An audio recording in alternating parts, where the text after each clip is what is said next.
دەستپێکی ئەم بێژە بناوی خدای کوردستانی تە بخێر هاتن. برنامه ما بی هفته امی بحثا پیرتوکا مامۆستا ئیسماعیل بەشکچی جەلال تەمەل و مامۆستا ئیبراهیم گوربز کوردستان buna به هەڤڕا. Navê bi Tirkî Kürtler neden milliyetçi olmalıdır? Yani ve Kürt çima bibin netewperwer. Em ê behsa bir Pirtûkê bikin, mesela netewperweriyê bikin. Destpêkê de bêjin bername me çawa derbas be em jûya pêşî behsa wî bikin. Em ê pêşî mamoste Beşikçî bidin nasîn, paşê mamoste İbrahim Gürbüz bidin nasîn. Behsa Pirtûkê bikin û em ê ser nivîsên wan gotinê wan bidin wan ew ê dest pê bikin. Baş em naberekî bidin, piştî naberê jî em ê pirs ji we bistînin. Der heqê Pirtûkê de an jî hûn der heqê netewperweriyê de dixwazin çi bipirsin. Em ê pirsê we destpêkê de ez dixwazim behsa mamoste İsmail Beşikçî bikim. Hûn jî zanin İsmail Beşikçî ji Çorum İskîbê ye. Sosyolog û nivîskarekî bi eslê xwe Tirk e. Sala 1960 da li Enqerê zanîngeha Enqerê siyasa bilgiler xwendiye, wê de mezûn bûye. Başî 65 da derbasê zanîngeha Erzurumê dibe. Wê derê da dest bi karê xwe dike. Erkeviye yekem zanîngeha Erzurumê da li ser Eşîra Elîkana nivîsekî dike. Teza wî ser wî ye. Wê derê de êdî mereqa wî ser Kurda dest pê dike. Derheqê Kurda da gelekî nivîsa dike. Li ser meseleya Kurda nêzîkî 36 heb Pirtûka dinivîsîne. Ji wan 36 heb Pirtûkê wî 32 hebû tên qedexekirin li Tirkiyê. Li ser van nivîsî û xebatî wî ji ber wî jî li ser wî gelekî dostê vekirin. Nêzîkî em bêjin bi navber nêzîkî 17 sala heps raketiye. Ji bo nivîsên wî, Pirtûkên wî, xebatên wî. Mamoste İsmail Beşikçî ji nava hemû em bêjin nivîskar û sosyologên em bêjin Tirka ji wî çi cuda dike? Ji Kurda bêtir piştgiriya netewperweriya Kurda dike. Çünkü ew jî zane milletekî ji bûna bigêje mafê xwe dibe çareseriya wî parastina mafê wan ê netewî ye û bi destxistina mafê wan ê netewî ye. Dema ku milletekî li pay mafê xwe yê netewî nebe, li pay çi kîja îdeolojî dibe be xizmetkariya milletê xwe nikarî bike, xizmetkariya dewleta xwe nikarî bike. İsmail Beşikçî jî herî zêde li ser vî meselê sekiniye Pirtûkê wî jî ku nivisandiye ve xwendiye hay ve ji Pirtûkê hebe vek bala vekişan be. Gelekî pişmendiyekî xweş li Pirtûkê xwe da nîşandan. û mamoste İbrahim Gürbüz jî ji Qersê Sarqamişê ye zanin. Salê heftê wan da eleqa wî siyaseta Kurda pir çêbûye. Nivîsê wî Pirtûkê wî piranî serperwerdehiyê ye. Gelekî bala xwe daye serperwerdehî ye. Piranî zêdetir dixwaze ku ji Pirtûka xwe de jî dema behs kiriye bi nivîsê xwe de mamoste İbrahim Gürbüz dema ku me xwand bala me kişand.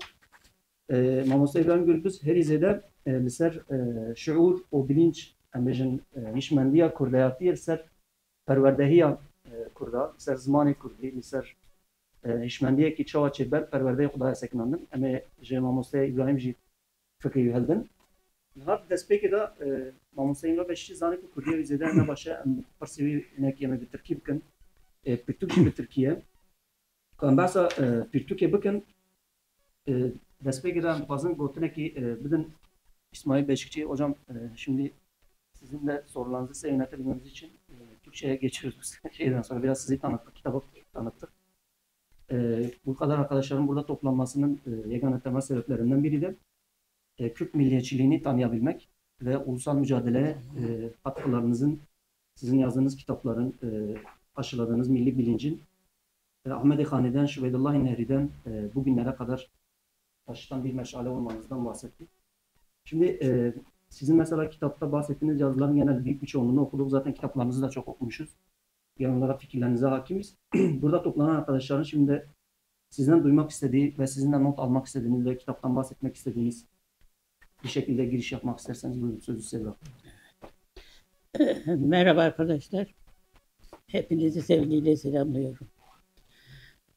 Arkadaşlar, Birinci Dünya Savaşı'nın önemli sonuçlarından biri imparatorlukların paylaşılması, imparatorlukların parçalanması oldu.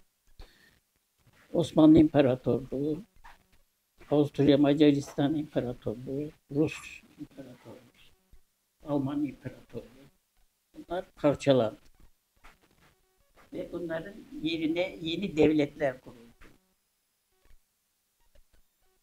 Osmanlı Devleti'nin Orta Doğu'daki toprakları savaşta yenen devletler tarafından paylaşıldı. Birinci Dünya Savaşı'nda yenen devletler İngiltere, Fransa, İtalya. Rusya da bunların içindeydi ama Sovyet devriminden sonra Rusya bu ittifaktan çıktı. Orta Doğu'nun Osmanlı İmparatorluğu'nun Orta Doğu'daki toprakları savaşta yenen devletler İngiltere ve Fransa tarafından ve İtalya tarafından paylaşıldı. İngiltere'ye bağlı olarak Irak, Ürdün, Filistin manda devletleri kuruldu. Fransa'ya bağlı olarak Suriye ve Lübnan manda devletleri kuruldu. Bu şu anlama geliyor arkadaşlar. İngiltere'ye bağlı olarak Irak, Fransa'ya bağlı olarak Suriye kurulması, Kürdistan'ın Osmanlı denetimindeki topraklarının bölünmesi, parçalanması demektir. Böylece Osmanlı Devleti'nin Orta Doğu'daki toprakları Türkiye, Irak, Suriye tarafından paylaşıldı. 17. yüzyılı düşünelim. 17. yüzyılın ortalarında Kasr-ı Anlaşması ile Kürdistan ikiye bölünmüştü. Bir parçası İran İmparatorluğu sınırları içinde kaldı. Bir parçası Osmanlı İmparatorluğu. 19. yüzyılın ilk çeyreğinde Çarlık Rusyası İran savaşları sürecinde yani 1810-1830 yıllar arası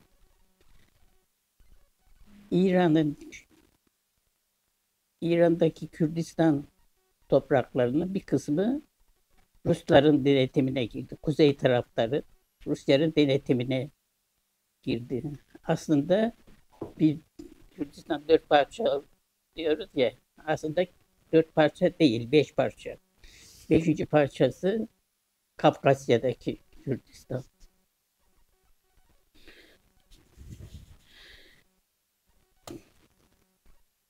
Birinci Dünya Savaşı sürecinde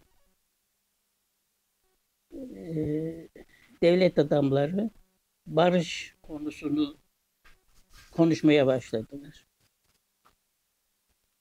O zaman dünyada 35 civarında devlet vardı. 35 civarında bağımsız devlet vardı. Afrika baştan başa sömürgeydi. Barış konusunu konuşmaya başladılar. Şöyle, devletler arasındaki anlaşmazlıklar savaşa varmadan çözülemez mi? Veya devletler arasındaki anlaşmazlıkları savaşa varmadan çözümlemek için ne yapmamız gerekir? İşte bu konuyu konuştular. Birinci Dünya Savaşı'ndan sonra 1919 Ocak 1919'da Milletler Cemiyeti kuruldu. İşte bu anlayış doğrultusunda Milletler Cemiyeti kuruldu. Milletler Cemiyeti'nin çok önemli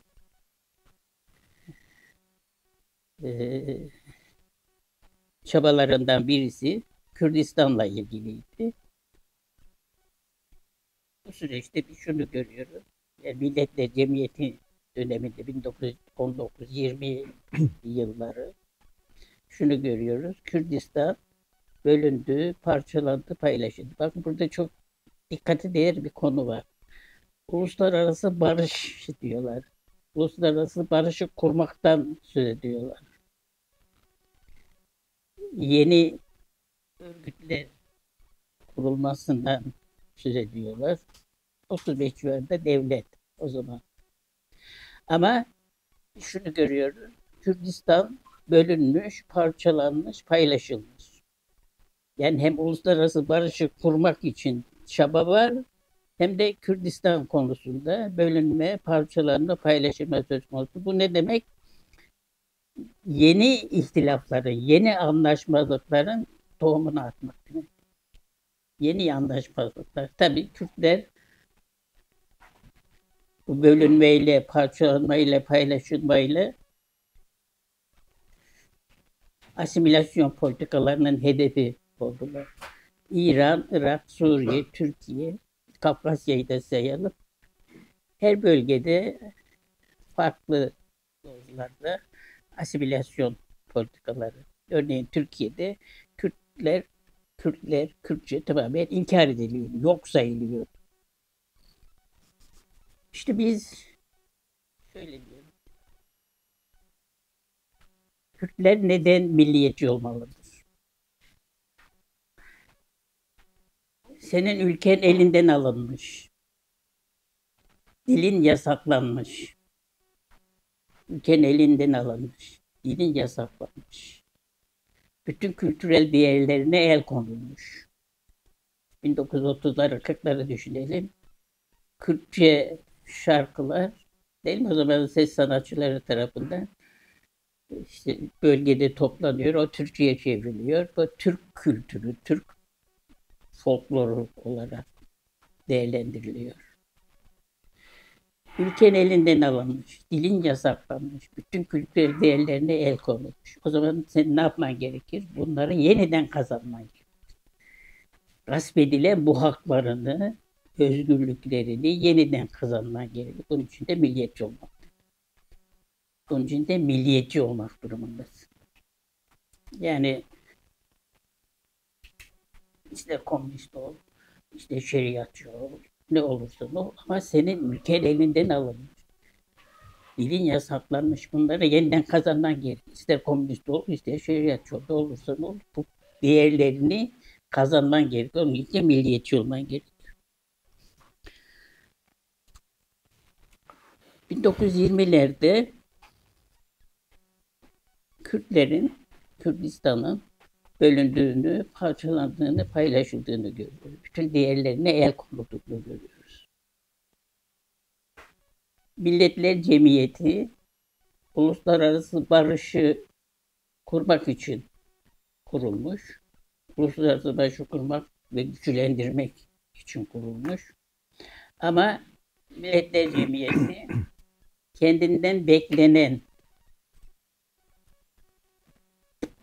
bu işleri gerçekleştirmedi. Yani uluslararası barışı gerçekleştirmedi. Devletler arasında ihtilaflar daha da büyüdü. Ve İkinci Dünya Savaşı'nın patlak vermesine engel olamadı. Tabii İkinci Dünya Savaşı çok daha büyük bir savaş. Yani Birinci Dünya Savaşı'na göre çok daha büyük, çok daha kapsamlı bir savaş.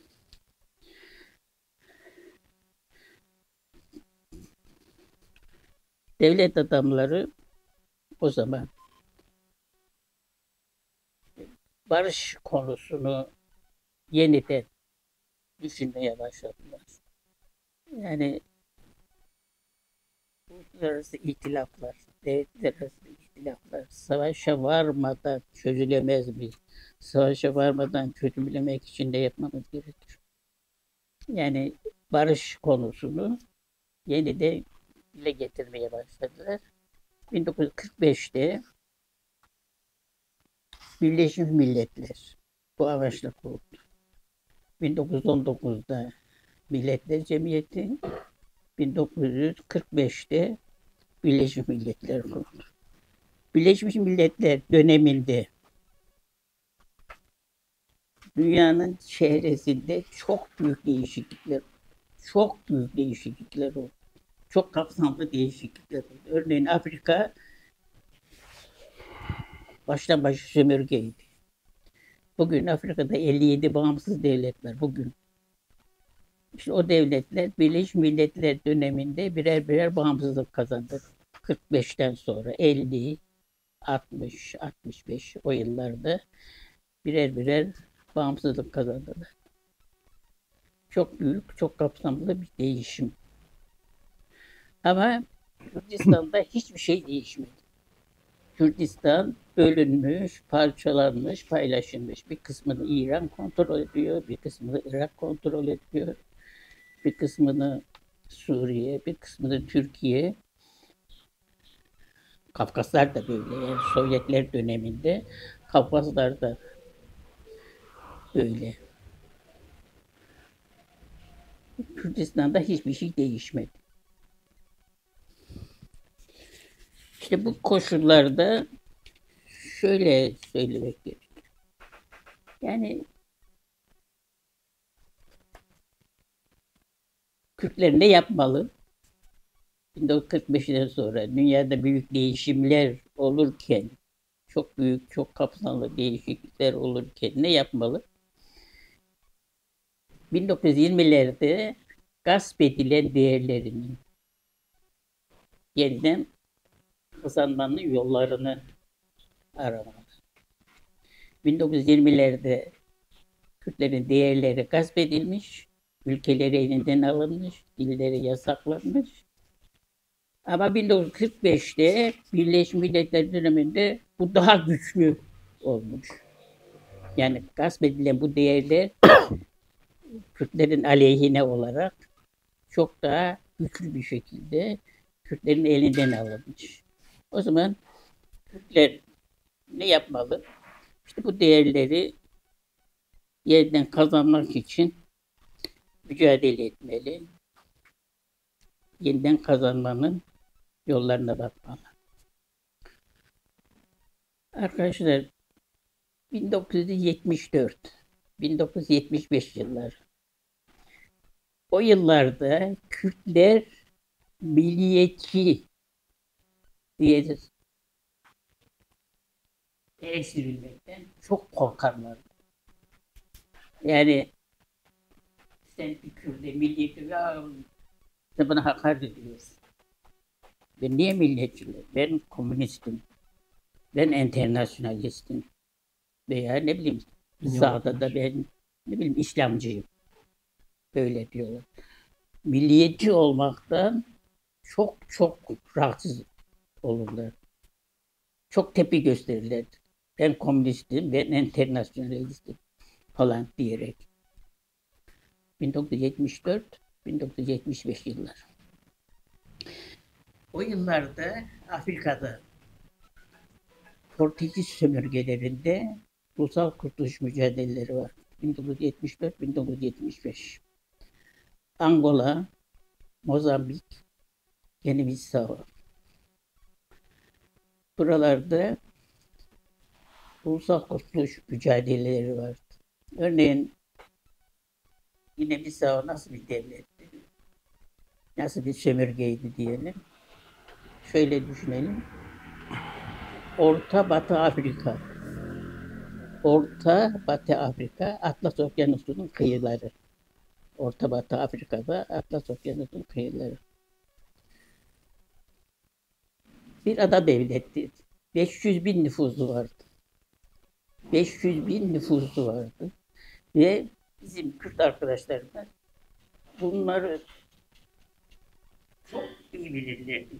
Çok iyi bilirlerdi. Angola, Mozambik, Gine-Bissau. Mesela şöyle konuşuyorlar.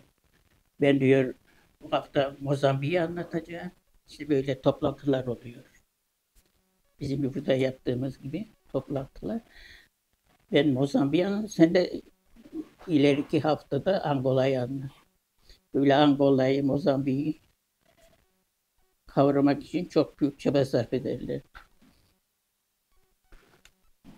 Angola, Güney Afrika'da, Afrika'nın güneyinde diyelim. güneybatısında yine Atlas Okyanusu'nda bir sömürge Portekiz sömürgesi 4 milyon yıl sonra. Mozambik'te yine Güney Afrika'da Hint Okyanusu kıyısında bir sömürge 5 milyon. Yani Kürt arkadaşlar bunları çok rahat bilirler, çok iyi bilirler. İşte bunların yöneticileri örneğin Amilcar Cabral, ne bileyim Agustin Neto, Samora Machel, bu devletleri tutmuş sömürgeleri çok iyi bilirler. Ama aynı dönemde güneyde Mela Mustafa Barzani'nin yürüttüğü bir mücadele var. Kürt özgürlük mücadelesi. Bu mücadeleye karşı yani bu mücadeleyi anlama konusunda bir çabası söz konusu değildi. Bu mücadeleyi Mela Mustafa Barzani ne yapıyor? Olanakları nedir?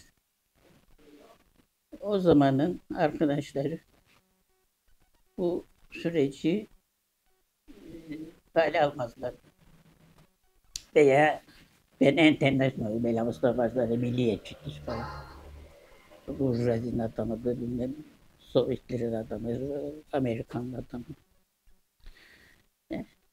Halbuki çok zor yürüyen bir mücadele. Çünkü bu biraz önce sözünü ettiğim Angola, Mozambik, Gine-Bissau buradaki mücadeleler komşu devletler tarafından destekleniyordu. Veya Portekiz'e karşı bir mücadele yaptıkları zaman, diyelim Angola'da, gerillalar sıkıştığında komşu devletlere geçebiliyorlar. Sınırlardan komşu devletlere geçebiliyorlar. Veya komşu devletlerden yardım alabiliyorlar. Halbuki 1960'ları düşünelim. Kürtlerin böyle bir olanağı yoktu.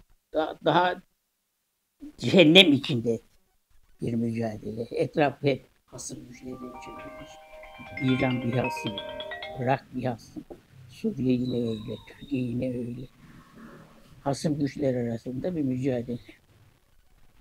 Bir de şöyle bir ayrım vardı. Örneğin Portekiz, Lizbon, Angola ile 20.000 kilometre mesafe. 20.000 kilometre. Yani diyelim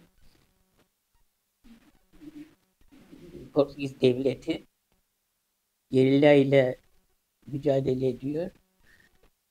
Bir savaş askeri araç gelişlerinde bir eksiklik olduğu zaman 20.000 kilometreyi tamamlayarak bu 20 kilometre içinde bunu tekrar tamamlamaya çalışacak. Halbuki bir yerde kış oluyor olabilir, bir yerde bahar olabilir, 20 kilometre içerisinde. Zaten biz şunu görüyoruz, Angola'da, Mozambik'te, Gine-Bissau'da sömürge daha çok nehirlerin okyanusa döküldüğü alanlarda gelişiyor. İç bölgelerde yani diyelim Portekiz ordusu iç bölgelerde hakim değil. İç bölgelerde yönetimi ele geçirememiş. Sadece kıyılarda nehirlerin okyanusa döküldüğü alanda. Mozambik'te de böyle. Halbuki Kürdistan'ı düşünelim. Bağdat'tan kalkan bir savaş uçağı yarım saat içinde Kürdistan'a varıyor. Zaten karargah Kürdistan içinde Musul. Irak ordusunun birinci ordu diyelim. Karargahı Bağdat'ta, ikinci ordunun karargahı Musul'da. Yani Kürdistan'ın içinde. Yarım saatte Kürdistan'ı bombalamaya başlıyor. Yani sömürgecilik çok daha güçlü. Kürdistan'ın her tarafına, kılcal damarlarına kadar ulaşmış. Her tarafı kontrol ediyor. Ama 1974-75 dönemine bakma, daha sonrasında da böyleydi. Yani Kürtler, o zamanın Kürtleri arkadaşlar bu konuyu çok fazla ele almazlardı. Yani düşünmeye değer bulmazlardı. Milliyetçi olmaktan eee, çok milliyetçi diye eleştirmekten çok korkarlar. İşlerin ülkenin elinden alınmış, dilin yasaklanmış. Buna karşı ne diyorsun? Ama böyle sorular da yoktu. 1974, 1975 böyle sorular da yoktu. De burada şunu da ifade etmek gerekir. Türk milliyetçiliği, Arap milliyetçiliği, Fars milliyetçiliği. Bunların üçü de imhacıdır. Türklerin bu milliyetçiliği, üçü de Kürtleri imha etmektir. Bütün amacı Türk milliyetçiliği de böyledir. Arap milliyetçiliği de böyledir, Fars milliyetçiliği de. Ama Kürt milliyetçiliği böyle bir çabası yoktur. Kürt milliyetçiliğin çabası nedir? Dili baskı altındadır. Ülkesi elinden alınmıştır. Gasp edilen bu değerleri yeniden kazanmak, gasp edilen bu değerleri çocukları örneğin gasp edilen bu değerlerle yetiştirmek. Kürt milliyetçiliğinin amacı bu. Yani Türk milliyetçiliği gibi, Arap milliyetçiliği gibi, Fars milliyetçiliği gibi imha söz konusu değil. Bugün de örneğin Güney Kürdistan'da hükümet Ermeniler de var mecliste, Süryaniler de var, herkes var. Yani Türkiye'de çok farklı bir siyasal hayat söz konusu.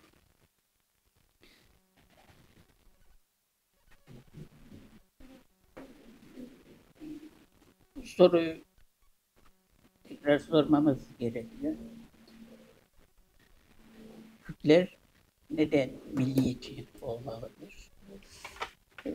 İşte değerlerin gasp edilmiş, ülkenin elinden alınmış. Bunları yeniden kazanmak için çaba sarf etmek gerekiyor. Bunun için de milliyetçi olmak gerekiyor. Teşekkür ederim arkadaşlar. Sağ olun. Spasiya xwe ji Mamoste İsmail Beşikçi ya dikim. Mamoste İsmail Beşikçi bu kurtasîm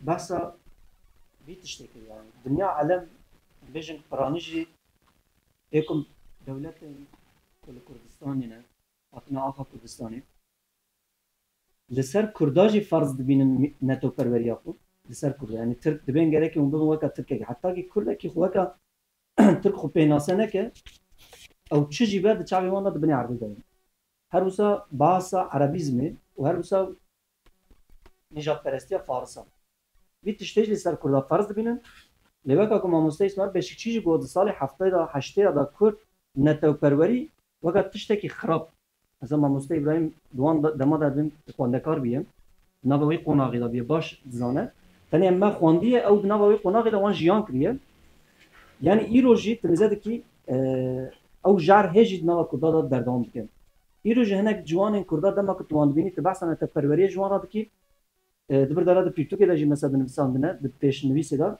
hinekî Kurd mesela mixabin bi Tirkiye ez ji we re bi Tirkî bêjin dibên li hemberê netewperwerî yani Kurd milliyetçiliğine bi Tirkî bir peyvê bikartînin. Ben internasyonalistim. Dünya vatandaşıyım. Milliyetçi değilim.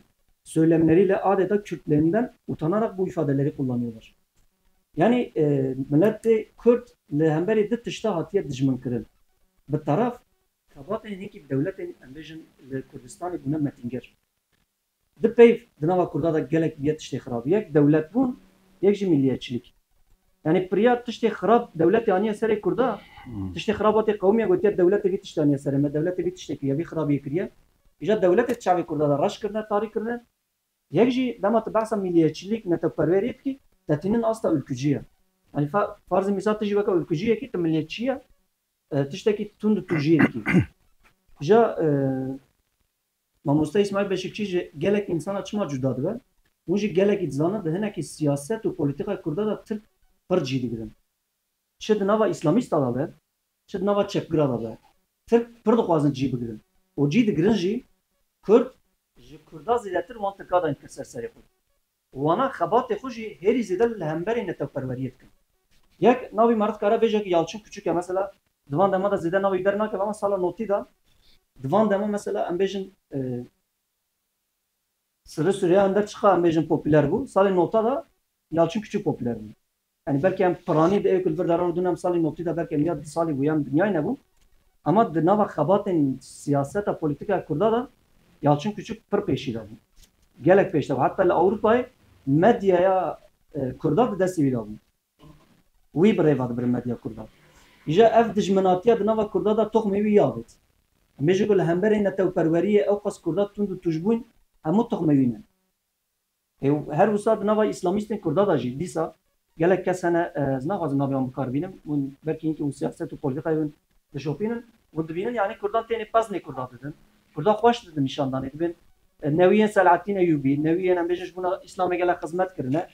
اون وقت ترکان نبن وقت ترکان بیشن نتو پرور نبن او نجات پرستی ترکا وقت نتو پروری نشاندانه نتو پروری کرداجی تینن بیاستی جبروی او تو مجار نجات پرستی نشاندانه جامع درباس ماموستر ابراهیم گربزوزن اوید پیرتوکی دا سر نویسی خو باخبر هری زیده لسر پرورده سکن یا ماموستر ابراهیم گربوز و هم دخوازن ایجا نیری نیوی بگرن ما مصد کرم که اوتن تنه هوالن رزدار اجی تشکر دند بیشم به ناوی کردستان سرکوخه و آزاد دست با آخابنا خود خواستم بکن چما ازدادشون باشی بیاهنک بکن اون بخیر آتن سرچوه آتن جبو دعوت و ازگره کیب خاشم Türkiye Beşikçi pence Türk naha çapıya hatta pence üyek naha em amara dikin ve demi sivşeş bu fazla salbari sivşeş bu naha bu pence Türk hamu jiyana ku Beşikçi Lüser Kurda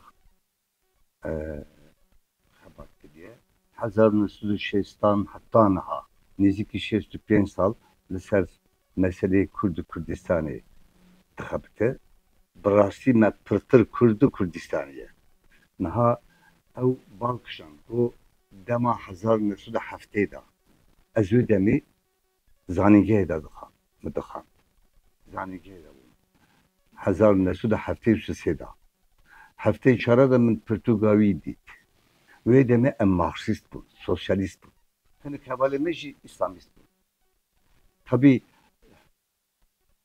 Tepen Türk, Sosyalisten Türk, İslamisten Türk, u Sosyalist, İslamisten Türk, u Oldaren Türk. İdeolojiya fermi her dem Armancavi tünnekirina zamanı Kurdi u Kurdeta naslamaya Kurdi bu. Niziki set sağlı evte meşandı.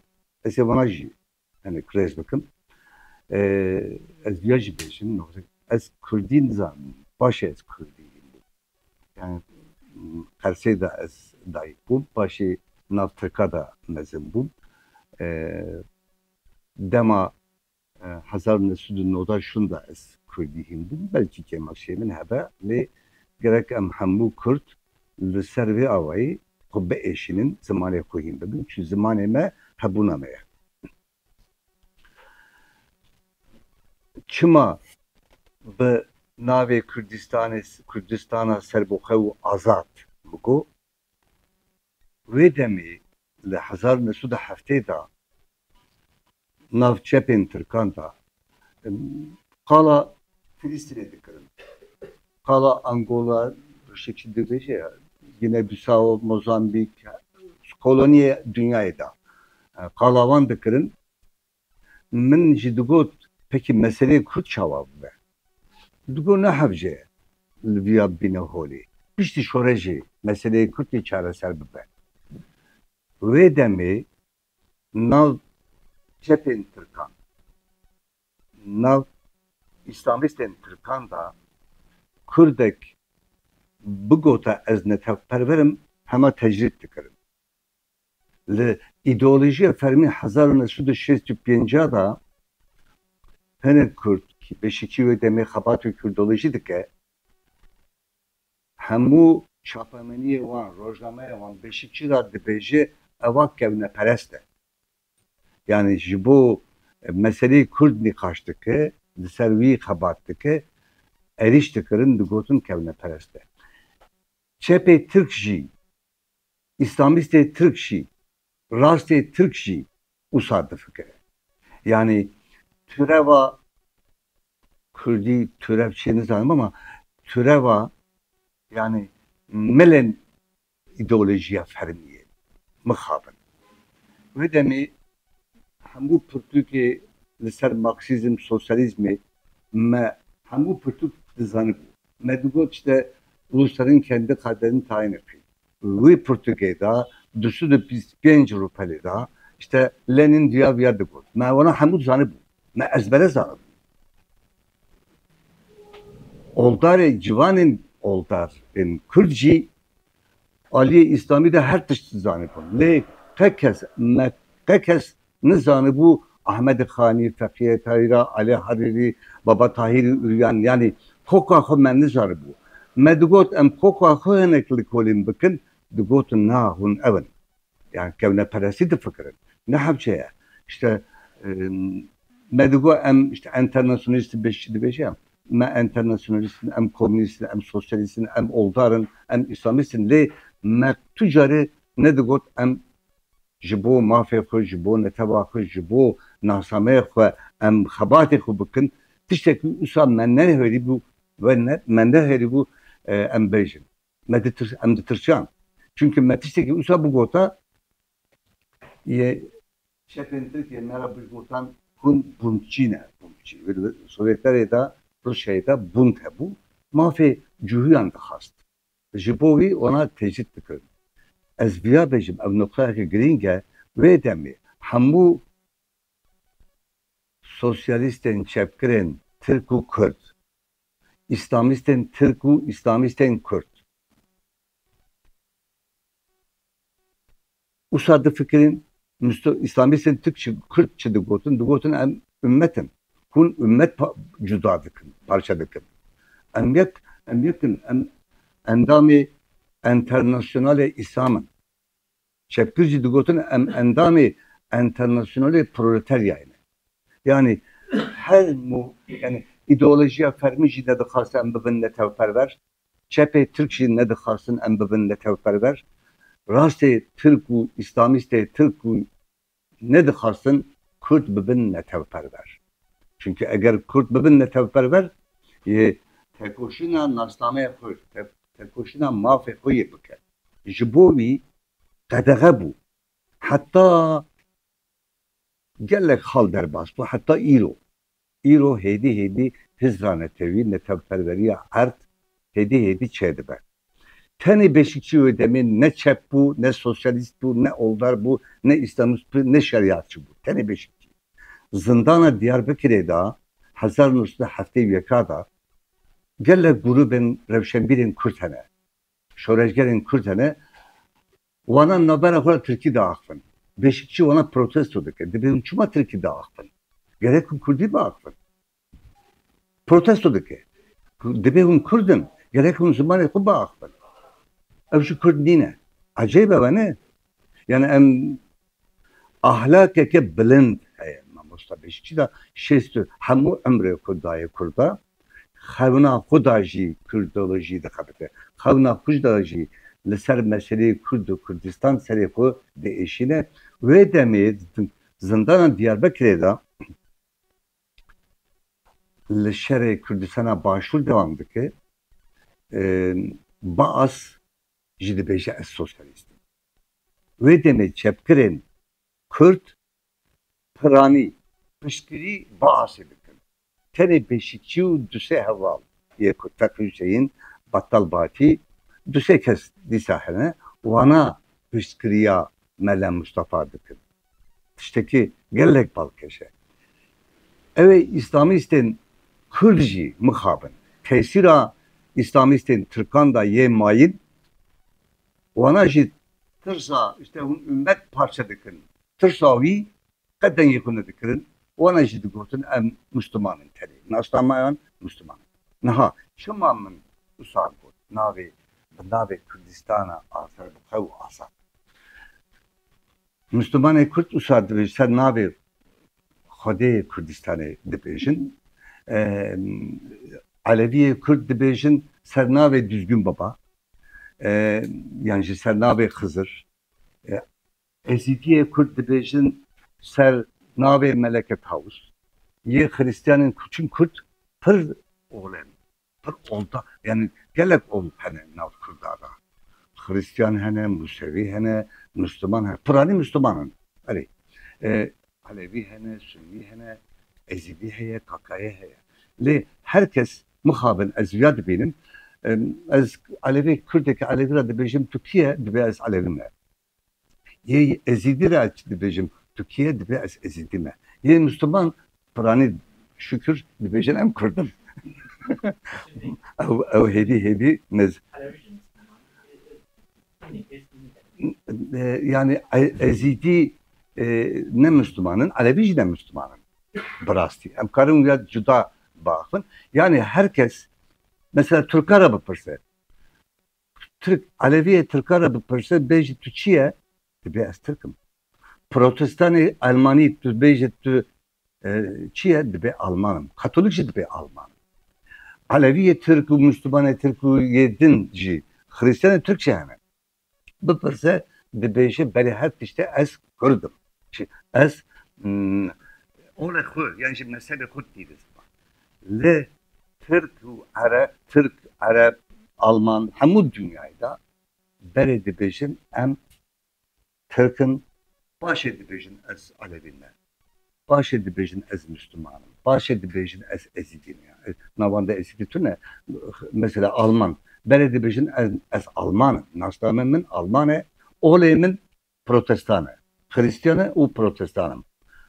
Olê ez nastemê min Almane lê ez Katolikim olê min Hristiyan e lê ez Katolikim ji bo vî gerek em netevperveriya xwe nasnameyê xwe berê hildin piştî wî oğla xwe tabii ki em hürmetkarin hemû oğulda olan re em hürmetkarin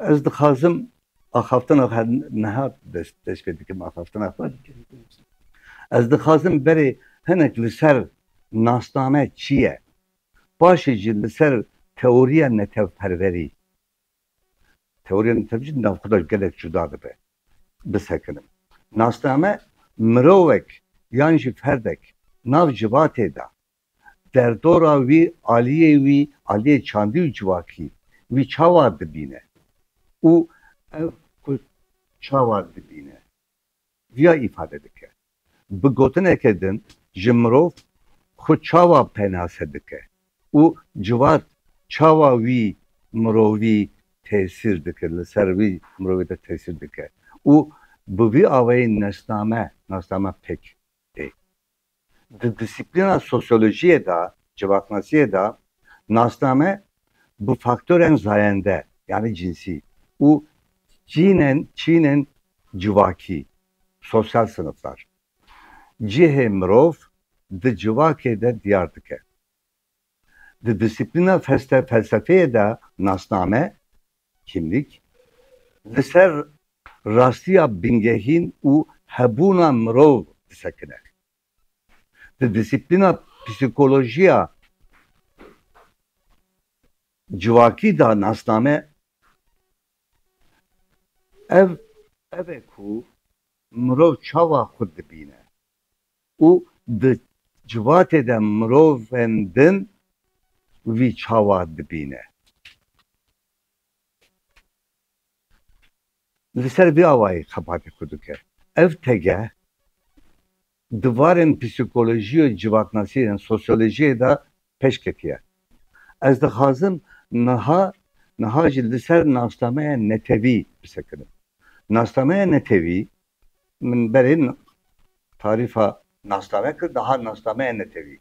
Nasnameya netewî di nav civakê de bingeha xwe ji zimanê hevpar, ji dîroka hevpar, ji yekîtiya erdnigariya hevpar, ji çanda hevpar, ji kevneşopiyan hevpar, ji tegihiştina hevpar ya hunerê, ji yekîtiya pêkhatina ruhi şekillenme birliği dibêjin. û armancên hevpar ekte. Netev piranî li ser erdekê de dijîn. Yani netevek, milletek li ser erdekê dijîn.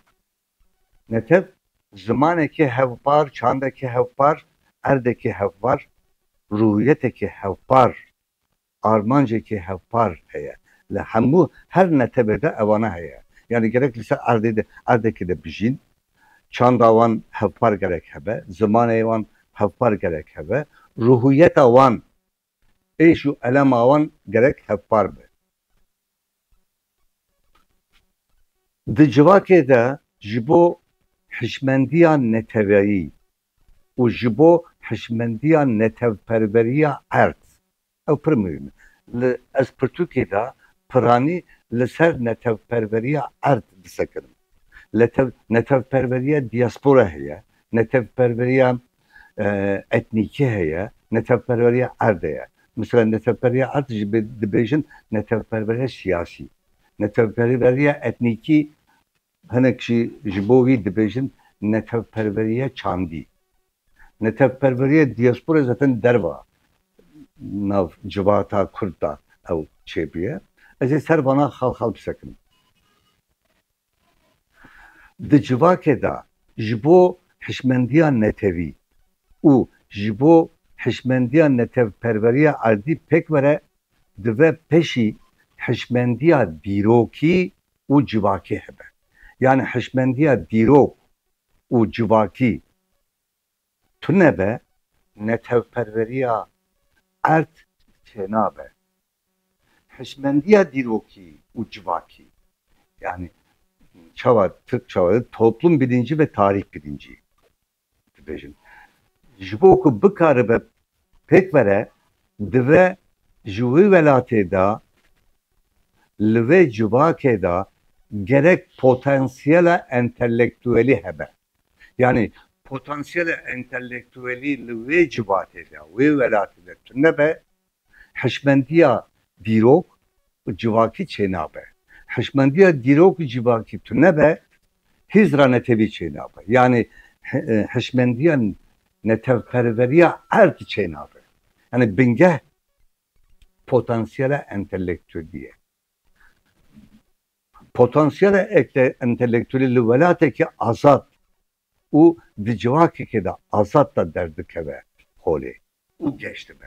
Yani welatê te, civatê te eger azad nebe, ew potansiyela entelektüelî jî çênabe. Yani hîzra arşivî, hişmendiya arşîv jî çênabe. Hişmendiya dîrok jî çênabe. Gerek tu civateke erdekî azad be. Eger tu kolonî be, tu nikare vana çekin. Potansiyela entelektüelî zahmete çênabe. Hîzra netevî, hişmendiya dîrok, hişmendiya civakî û potansiyela entelektüelî de tekiliyeke diyalektik heye. Yani hev girêdayê hebe. Em dikarin van têgihan ji hev cuda bikin û kut bikin. Em nikarin vana cuda bikin, kut bikin. Navbera wan de diyalektik, tekiliyeke diyalektik heye. Yani em hişmendiya dîrok nikarin hîzra netevî de cuda bikin. Yani jî potansiyela entelektüelî de nikarin cuda bikin. Yani potansiyela entelektüelî çêne hişmendiya dîrokî û civakî mixabin çênabe. Hişmendiya dîrokî civakî di netebe de tune be, hîzra netevî jî çênabe. Ez ê niha ji li ser teoriya netevperverî û taybetî li ser Kurdistanê ala netevperveriyê bikim. Di hemû dîrokan netevan de teoriya netevperveriyê hene. Yani tenê na Türkara, Kurdara hemû civatên dünyayê de, hemû netevên dünyayê de ev heye. Netevperverî heye. îro di nav rewşenbîrên cihanê de li ser teoriya netewperveriyê hin zanyar derketine pêş. Di nav wan da yê herî navdar Benedict Anderson. Navdar Anderson û Anthony Smith'in. Li ser teoriya netewperverî bana gelek xebat kirine. Ez dixwazim niha hinekî qala fikr û zamanên wan bikim. Hemû dünya wana qebûl dike. Türk jî, Müslüman jî, Ereb jî, herkes vî van teorî qebûl dikin. Akademisyenê wan vî qebûl dikin. Benedict Anderson 1983 da pirtûkek dinivîsine. Civatên heyalî çêbûn û belewbûna netewperveriyê. Pirtûkekê çap kiriye. Ev pirtûk di varê netewperveriyê de ji aliyê akademisyenên zanîngeh be wekî metnekî klasîk tê dîtin. Li gorî Anderson çêbûn û belewbûna netewperveriyê wekî pêvajoya modernîzmê tê dîtin. Fikriyata netewperveriyê çawa çêdibe. Dibistan, berê dibistan çi hebû? Medrese. Medrese. Piştî wî dibistan çêdibe. Zanîngeh, çapamenî û materyalên çapkirî û ve çêdibe û belav dibe. Yani netewperverî, fikriyata netewperverî çêbûna wî, avabûna wî berê her tiştî dibistan hebe. Ev dibistan çi ye? Berê medrese bû, paşê dibistan, paşê zanîngeh. Ev têr nake. Çapamenî gerek hebe. Ev jî têr nake. Materyalên yani ragihandin, rojname. Paşê materyalên çapkirî ve netewperverî, teoriya netewperveriyê, fikriyata netewperverî çêdibe. Di navbera xwe de civakeke hayalî çêdibe. Yani ew rojnameyeke derdikeve hemû civatên, endamên civat dora wî rojnameyê ve dicivin. Ruhiyeteke nû çêdibe. Zimaneke nû çêdibe. Yani zaman, ruhiyet, çand, hüner li sir dora wî rojnameyê ve çêdibe. Hemû rêxistenên Kurd jî wisa çêbû zaten. Di navbera xwe de civateke hayalî çêdike. Ev civak netev e. Dîsa li gorî Anderson teoriya netewperverî jî xencê ziman û ragihandin, yani dibistan, ziman û ragihandin, suruda netewî û ala netewî ve tamam dibe. Yani ziman heye, dibistan, medrese, dibistan, zanîngeh jî heye, çapamenî jî heye, ragihandin jî heye, têr nake. Gelek suruda netewî jî hebe. Ulusal marş. Yek jî ala wan hebe. Her milleteke ala wan. Eğer wana jî çêbû, işte wê demê netev çêdibe. Wê demê netev çêdibe. Ev civak dibe netev. Dîsa li gorî Anderson teoriya netewperverî evê netev wisa ava dibin. Em dikarin bi hesanî û kurtî wisa qala netewperveriyê bikin. Mirovek heger zimanê xwe, çanda xwe, nasnameyê xwe, hebûna xwe, statûya neteva xwe, serxebûna welatê xwe bixwaze ew netewperver e. Tenê xwestina ziman xwe jî netewperverî. Yani Kurdek, mirovek bêje ez Kurdim, ew netewperver e. Bêje zimanê min Kurdî ye, ez zimanê xwe dixwazim, ew netewperver e. Ew mirov komünîst be, sosyalîst be, oldar be, çi bibe bira bibe, eger ew mirov bêje ez Kurdim, zimanê min Kurd e, çanda min heye, welatê min heye, ez dixwazim bibim dewlet, ez dixwazim bibim xwedî statiyek, ew netewperver e. Yani kes nikare bireve netewperverî da.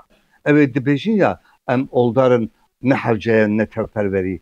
Evet dibêjin em sosyalistin ne hevceye ne tevperveri. Eğer ev sosyalist ev oldar bêje ez Kurdim zamanê min heye ez zamanê xwe dixwazim xwe nikare xelas bike netevperveriyê de. Ew netevperver e. Yani tarifa netevperverî kurtayî ev e. Benedict Anderson li ser netevperverê diasporayê jî gelek tiştên girîng dibêje. Li gorî Anderson di netevperverên diasporayê de di mejiyê wan da welatekî hayalî heye. Li Avrupayê de dijîn gelek rewşenbîrê Kurd hûn dizanin li Swêdê, Denmark, Almanya, Parî her derê de dijîn.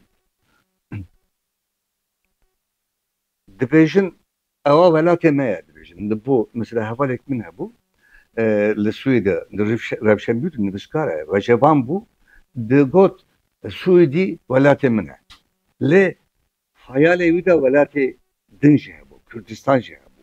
Yani di got Kurdistan jî welatê min e, Swêdî jî welatê min e. İşte netevperveriyê diasporayê de du welat heye. Yê kîjan civatê de nav kîjan civatê de dijîn, kîjan welatê de dijîn li wî welatê dihesibine, welatê xwe dihesibine. Ya din jî qutbî welatê xwe da derketiye çûye wê derê dijî ama hayalê wî da mejiyê wî da Kurdistan derneketiye. Kurdistan jî welatê wê heye.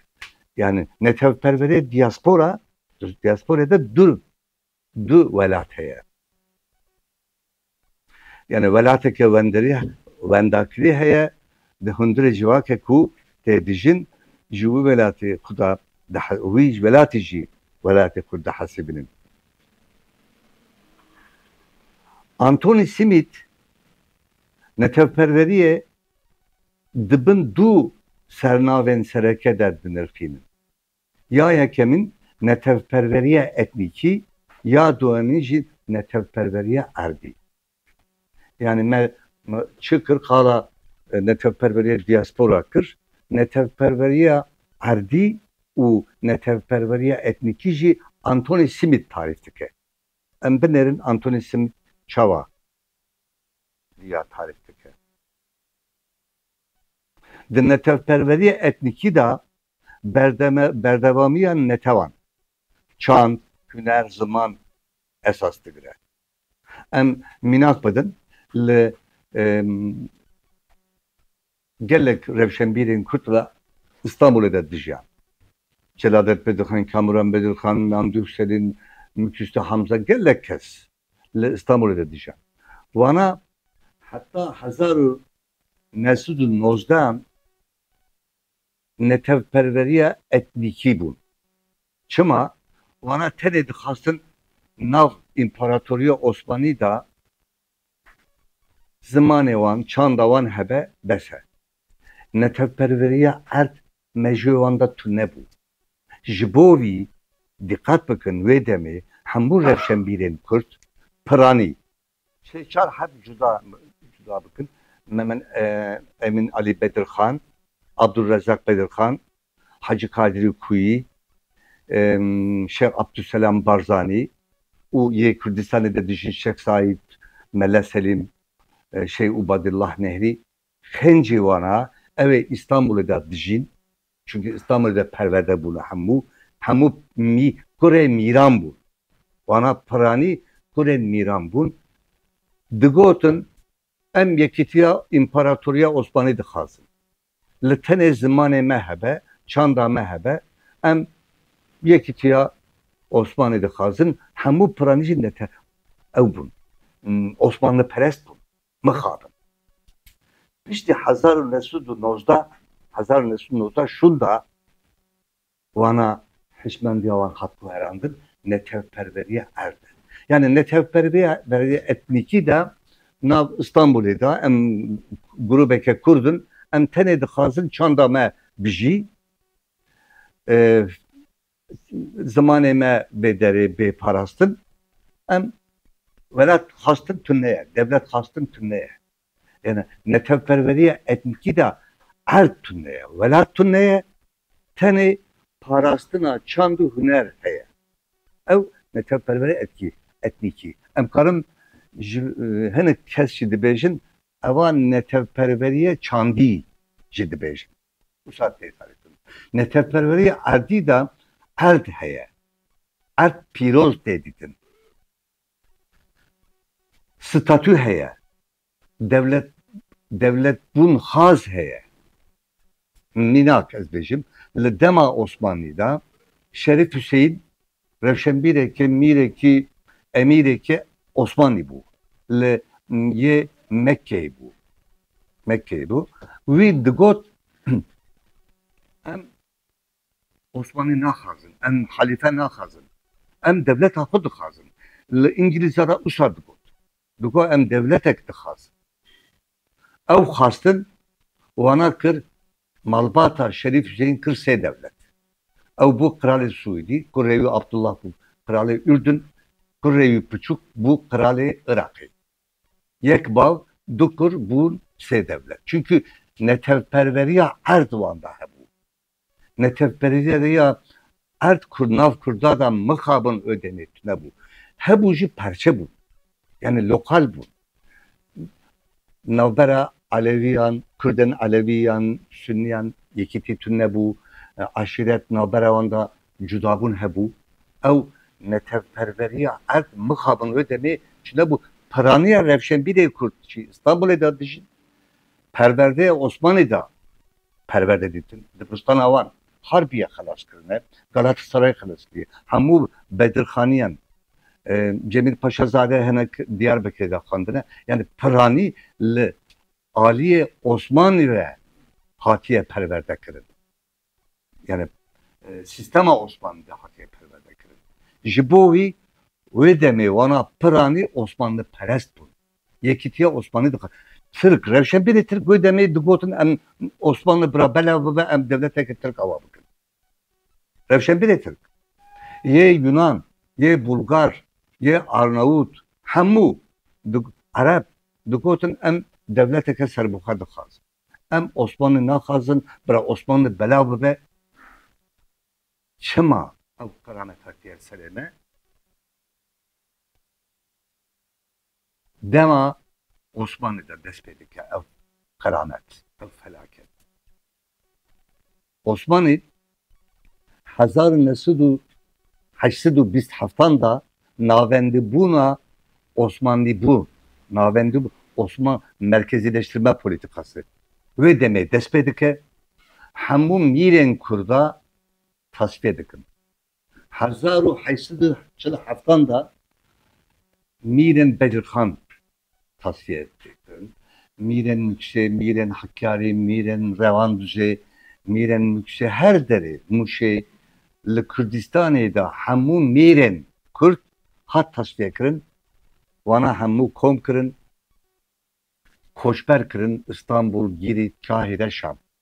Yani wê demê Revşenbîrkîne kurê mîrin. Revşenbîrî nav mîra da hebû. Çand, hüner jî nav mîranda hebû. Kurêwan jî Revşenbîrên Kurd bû. Hûn bidirenin evê li İstanbulê de dijîn sed pênce Revşenbîrê Kurd hemû ew bûn. Kurê mîran bû. Bedirxaniyan, Cemil Paşazade, gelek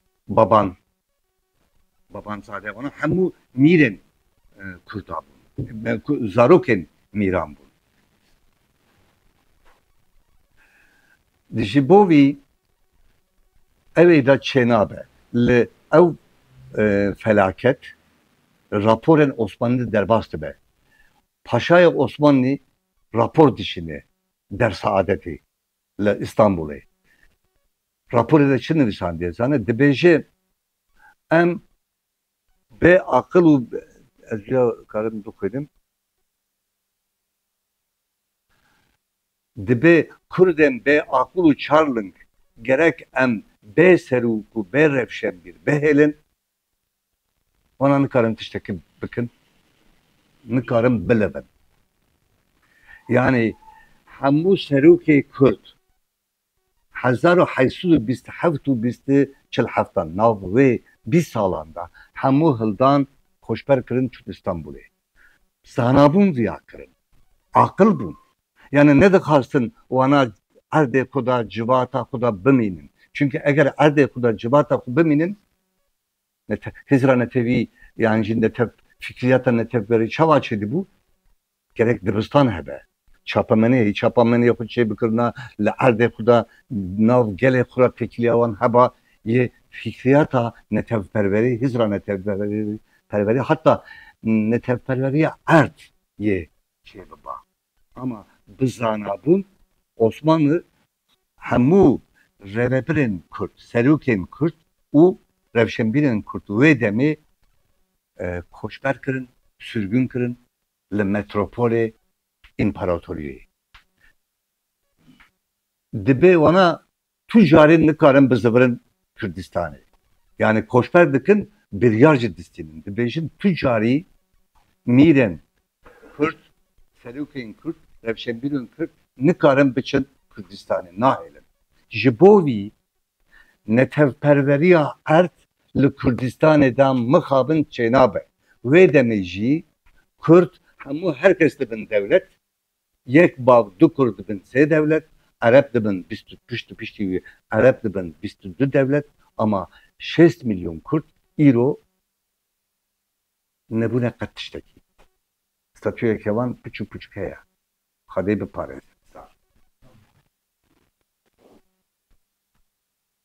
İroji ev heya ha. Ez dixazim vya baldık şimdi.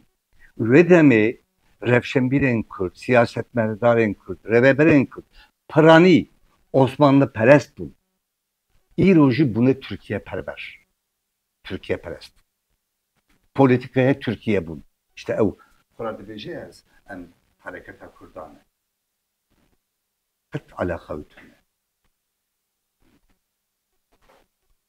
100,000 civanın Kürt hak kuştun. Dibejinem katıştek nahaz. Katıştek nahaz. Yek Kürt bramala xuda bağıqve, Kürdi. Nabara xuda kare bağıqve. Abkas. Seruki vam çadı beji. Yani ev daha xarabe tabi. Ev hatta ki pır xarabe. Ve demi disa zamanı ku çanda xuda xastın. Netevperveriye etniki ve demi hebu. Bana netevperveri, bana Türkiye bunun le netevperveri etniki civanda tüneye. Netevperveri etniki da mafen kolektif heye. Mafen kolektif. Yani yek mırov nin. Hani Kürt'e buranın haberi xuda bak generalin Türkçe usadık olsun, Kemalist'in Türkçe usadık dibejin, Müslüman evanjı usadık dibejin. Evet dibejin em hareketa Kürt'ün evanjı usadık dibejin. Ona daha sistematik, daha dizi, daha acayip partinin bir kabahati. Peki askarım dur bakalım ne acıda ben de navbere başı pırsu bersim zahmet devam edelim.